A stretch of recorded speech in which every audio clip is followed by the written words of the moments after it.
Esta videoaula vai fazer uma introdução ao roteamento estático, uma introdução teórica.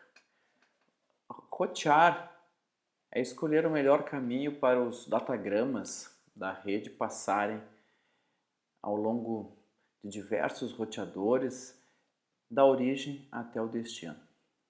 Para os roteadores rotearem, quer dizer, escolherem o melhor caminho para um determinado datagrama, é necessário que eles conheçam as rotas para os destinos finais.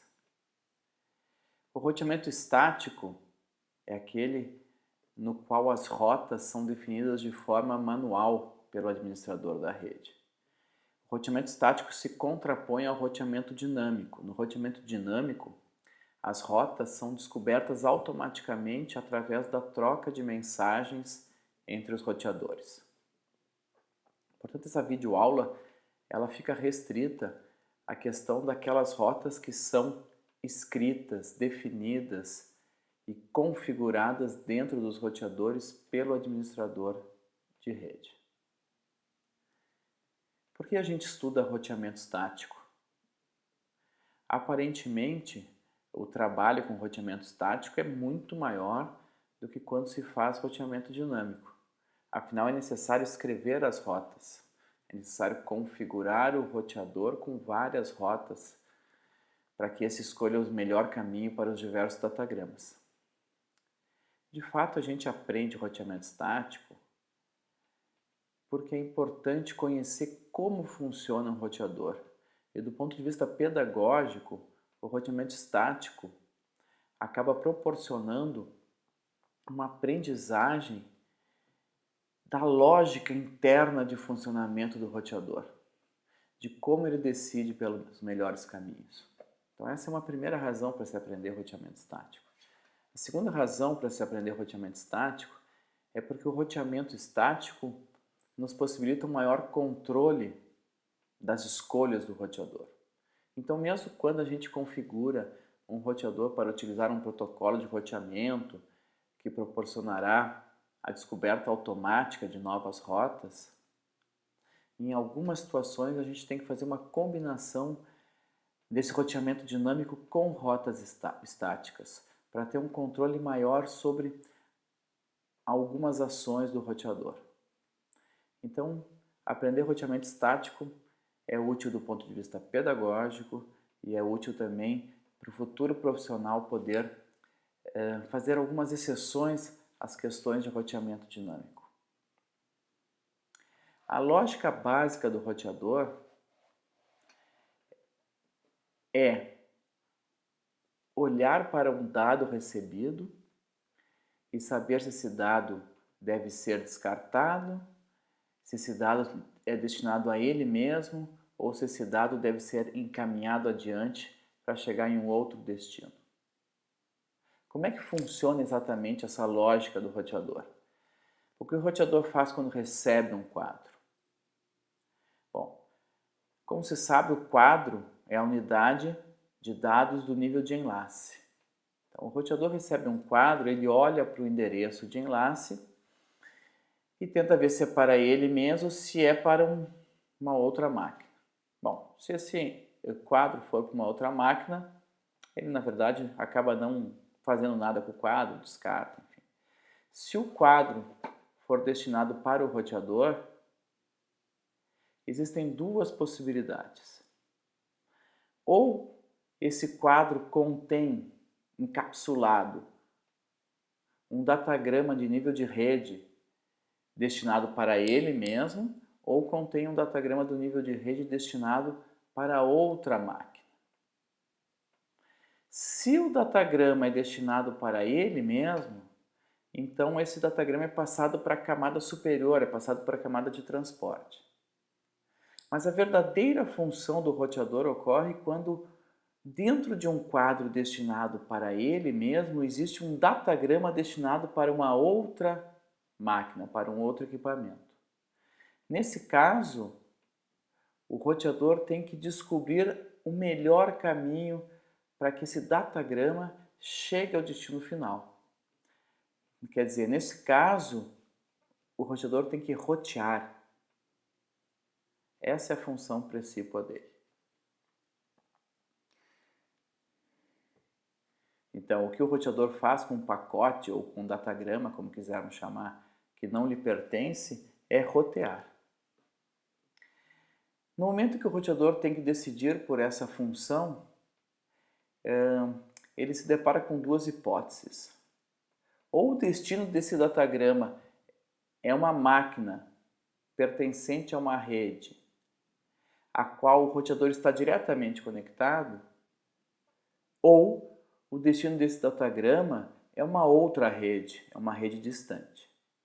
Se o destino deste datagrama for uma rede diretamente conectada, uma máquina que está numa rede diretamente conectada, então o roteador vai enviar o datagrama para a máquina diretamente. Afinal, ele tem uma comunicação com essa máquina direta.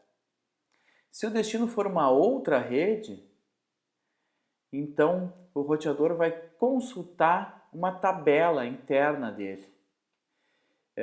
Essa tabela, na verdade, vai ter uma informação que vai permitir ao roteador saber, afinal, para que máquina repassar o datagrama para que esse chegue ao destino final. Essa tabela se chama tabela de roteamento. E essa outra máquina para a qual o roteador tem que encaminhar o datagrama é o próximo roteador no caminho até o destino final. Este é um mapa, um diagrama da lógica do roteador que a gente acabou de ver. Então, qual é a ideia quando o roteador recebe um dado? Em primeiro lugar, ele examina se esse datagrama recebido tem como destino ele mesmo. Quer dizer, o roteador é o próprio destino do datagrama. Nesse caso, os dados desse datagrama serão passados para a camada de transporte. Quando é que isso acontece? Isso acontece quando, por exemplo, a gente se conecta no roteador para configurá-lo. Então, esse roteador vai estar recebendo dados para ele mesmo, comandos para ele executar. A segunda hipótese é de que o destino não seja o próprio roteador. Nesse caso, ele tem de examinar se o destino está numa rede diretamente conectada ou não. Se estiver, o roteador vai enviar o datagrama para o destino final, diretamente. Se não estiver, ele tem que buscar esse destino final numa tabela de roteamento. Se o destino final estiver na tabela de roteamento, ele vai enviar o datagrama para o próximo roteador no caminho até o destino final. Esse próximo roteador é chamado de next hop. Se, no entanto, não houver referência ao destino na tabela de roteamento, o roteador vai ter que descartar esse datagrama, porque ele não sabe mais o que fazer com ele, e vai ter que avisar a origem, aquela máquina que tentou enviar o datagrama, que houve um erro. Essa comunicação de erro ela se dá através do protocolo ICMP. A gente viu então que há uma nomenclatura utilizada muito nessa questão da tabela de roteamento, que é o termo next hop. Esse next hop é o roteador vizinho que corresponde ao próximo passo para que um datagrama chegue no destino final. Então, o next hop é a máquina vizinha, o roteador vizinho, que vai receber o datagrama e que terá que fazer o mesmo procedimento, a mesma lógica que este roteador primeiro acabou de fazer. É fundamental, então, para que os roteadores funcionem, que haja uma estrutura chamada tabela de roteamento. A tabela de roteamento vai ter as informações para que o roteador possa tomar decisões sobre o melhor caminho que um datagrama deve seguir. A informação mínima necessária que deve constar nessa tabela é o endereço de destino, quer dizer, o endereço da rede que pode ser alcançada pelo roteador, da rede distante. E o que a gente chama de ponteiro para destino, ou o próximo passo que deve ser dado para que o datagrama chegue ao destino final. Esse próximo passo, como a gente já viu, chama-se next hop, ou roteador next hop router, né? Claro que o próximo passo, na verdade, o destino imediato, subsequente, para chegar ao final, pode ser uma própria rede a qual o roteador está diretamente conectado. Então, tabela de roteamento vai ter uma série de rotas e cada rota vai ter pelo menos essas duas informações. Olha, para chegar no destino tal, é necessário mandar para este vizinho e não para aquele outro. Sempre que o roteador tiver que tomar decisão pela melhor rota, pelo melhor caminho, ele vai olhar a tabela de roteamento. Muitas vezes a tabela de roteamento vai ter vários caminhos para o mesmo destino. Qual será o caminho escolhido na questão do roteamento estático? O caminho escolhido será aquele cuja rota apresentar como destino a informação mais específica. Então, se a rota for uma rota que aponta diretamente, que faz referência diretamente para um endereço de host, um endereço de uma máquina, essa rota ela tem precedência sobre uma outra que faça referência a um endereço de rede. Então é possível ter várias rotas para chegar num determinado equipamento e vai ser escolhida aquela que for mais específica. Se não houver rota, como a gente viu, será enviada uma mensagem ICMP, cujo nome normalmente é Destination Unreachable. Existem outras mensagens de erro, então nem sempre será essa a mensagem, mas esse é outro assunto. Aqui a gente vai ver um exemplo de uma tabela de roteamento. Como é que se faz, como é que se cria uma tabela de roteamento do ponto de vista teórico. Essa figura, ela apresenta uma rede com 5 roteadores em azul. Cada roteador está ligado a uma rede local, então temos 5 LANs.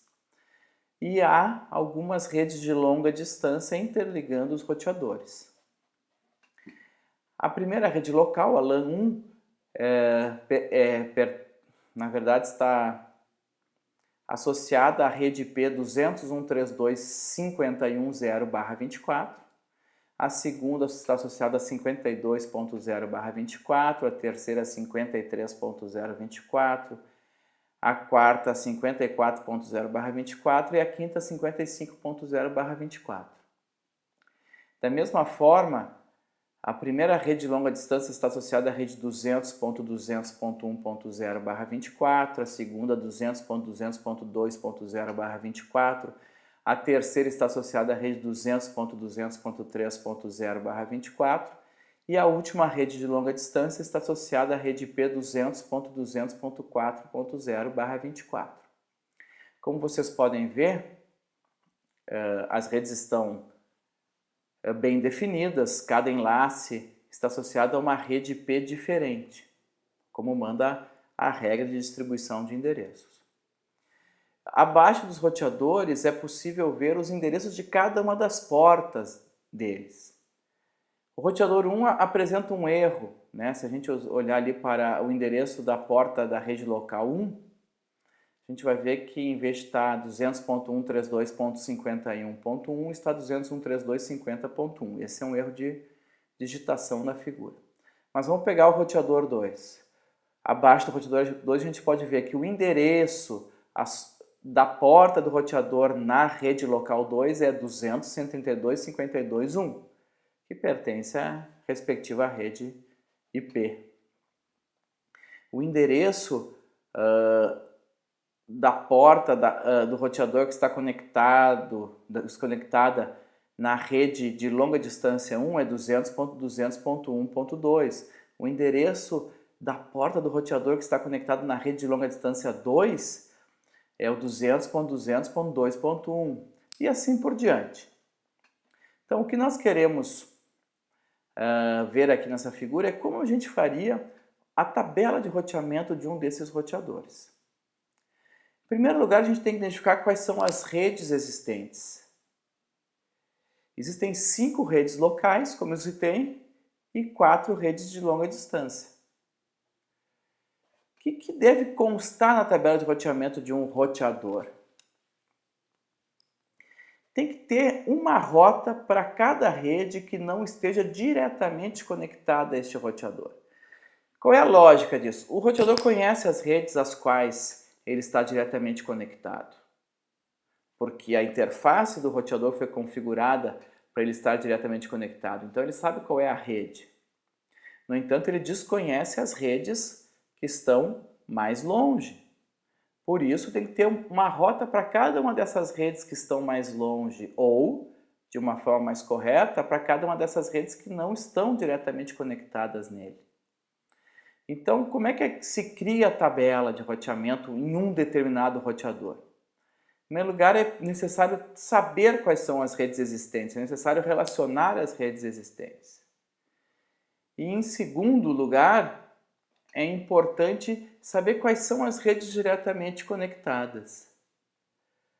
Por último, tem que retirar dessa lista geral de redes existentes estas redes diretamente conectadas. E aí se faz uma linha da tabela de roteamento para cada uma das redes que restaram. Evidentemente que a partir do momento em que se sabe quais são as redes que não estão diretamente conectadas, é necessário saber qual é o next hop para chegar nessas redes não diretamente conectadas. Aqui nós temos um exemplo. Nós aqui queremos montar a tabela de roteamento para o roteador 2. Então, o roteador 2 ele está diretamente conectado à rede de longa distância 1, à rede local 2, à rede de longa distância 2 e à rede de longa distância 3. Ele está conectado diretamente a 3 redes. Então, essas 3 redes têm de estar fora da tabela de roteamento. Sobram as que aparecem na tabela, a 201.32.51.0, 201.32.53.0, 201.32.54.0, 201.32.55.0 e a 200.200.4.0. Ora, se a gente recordar que nessa grande rede nossa havia 9 redes e o roteador 2 está conectado em 4, sobram 5 redes para se colocar na tabela de roteamento. Nessa parte superior da figura, a gente tem como redes distantes do roteador 2 a rede local 1 e a rede local 3. Por isso que as duas primeiras linhas da nossa tabela de roteamento são rotas para a rede local 1, 201.32.51.0 e a rede local 3, 201.32.53.0. Notem que o next hop de cada uma das rotas é diferente. Claro, para chegar na rede que está à esquerda, é necessário enviar o datagrama para o roteador 1. Para chegar na rede que está à direita, é necessário enviar o datagrama para o roteador 3. Então, o que a gente tem na primeira rota é como next hop o endereço do roteador 1 e na segunda o endereço do roteador 3. E é um endereço que está em uma rede a qual o roteador 2 está diretamente conectado. O roteador 2 está conectado na rede 200.200.1.0. Por isso ele pode enviar o datagrama para 200.200.1.1. Se a gente olhar a parte de baixo do desenho, a gente vai ver que há a necessidade de 3 rotas. Uma para a rede local 4, que é a rede 201.32.54.0, um para a rede local 5 e um para a rede de longa distância 4, que é a rede 200.200.4.0. Mas aqui é interessante perceber que o next hop para essas 3 rotas é o mesmo. Evidentemente que o roteador, para mandar datagramas para a parte de baixo da rede, tem que mandar para o roteador 4, isso é, para o roteador cujo IP é 200.200.3.2. Esse mesmo roteador 4 ele teria outros endereços. A gente pode ver abaixo do roteador 4 que ele tem outros endereços. O next hop é este porque este é o endereço que faz parte de uma rede a qual o roteador 2 está conectado diretamente. Então, é importante perceber que numa tabela de roteamento o destino é quase sempre uma rede inteira, não uma máquina. Ah, o destino pode ser uma máquina numa tabela de roteamento? Pode. Mas se o destino for uma máquina numa tabela de roteamento, nós vamos ter que ter muitas rotas, uma para cada máquina. Então, se coloca uma máquina como destino numa tabela de roteamento quando a gente quer uma rota de exceção para aquela máquina em relação à rota para chegar naquela rede, a qual ela pertenceria. Segunda coisa, o segundo campo, então, o Next Hop, este sim é sempre um endereço de máquina e não um endereço de rede.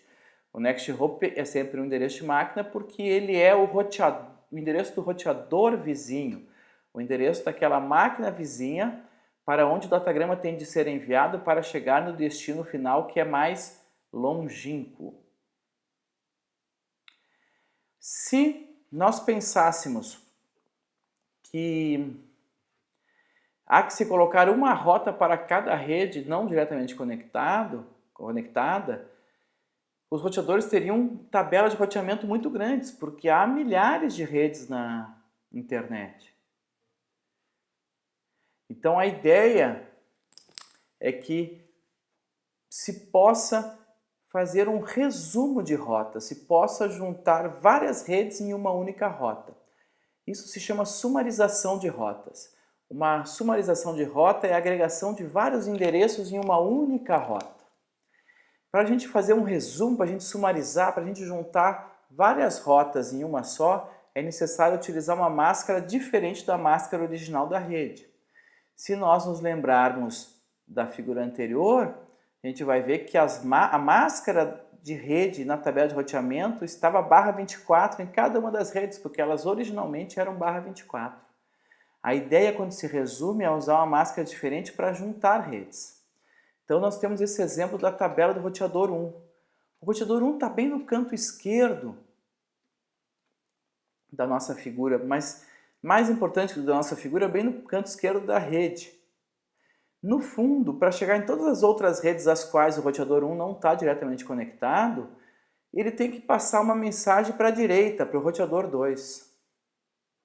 Então, o que se fez aqui foi agregar as diversas redes que começam por 200, 132, em uma única rota. Se colocou como destino uma rede que de fato não existe, mas que é a agregação de várias redes cujo caminho passa pelo mesmo Next Hop. Lembra, nós estamos no roteador 1. Então, há uma rota para a rede 200.132.00/16, cujo Next Hop é 200.200.1.0. Então, para chegar em qualquer rede local, que aparece aqui, que não está diretamente conectado no roteador 1, o Next Hop é o roteador 2. O mesmo vale para as diversas redes que começam por 200.200, que originalmente são barra 24, mas que aqui nessa tabela a gente escreveu como barra 16 para agregar.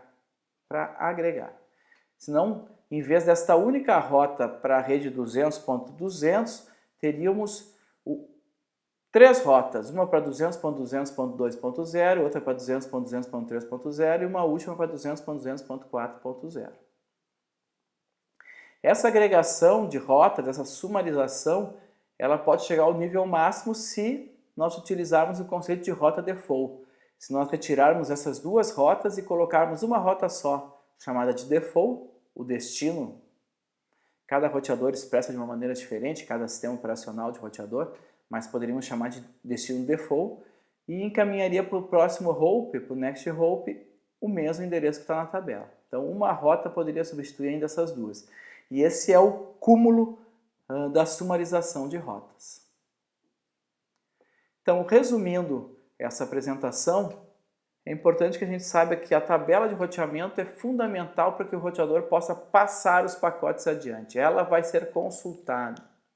Essa tabela de roteamento pode ser construída pelo administrador da rede, desta forma que foi vista no vídeo, através das informações de endereço, destino, next hop. Em muitos roteadores, em muitas marcas de roteadores, a gente vai ter outras informações associadas a essas rotas. O que é importante é que essa tabela construída pelo administrador de rede corresponde ao que a gente chama de roteamento estático. O roteador tem que ter sempre rotas para as redes em que ele não está diretamente conectado. Esse é o segredo de criar uma tabela de roteamento correta. Cada rota vai conter pelo menos a rede destino e o next hop, e o nível máximo de sumarização se chama rota default. Se esses conceitos estiverem bem fundamentados e você conseguir aplicá-los, então essa videoaula cumpriu o seu propósito. Até a próxima!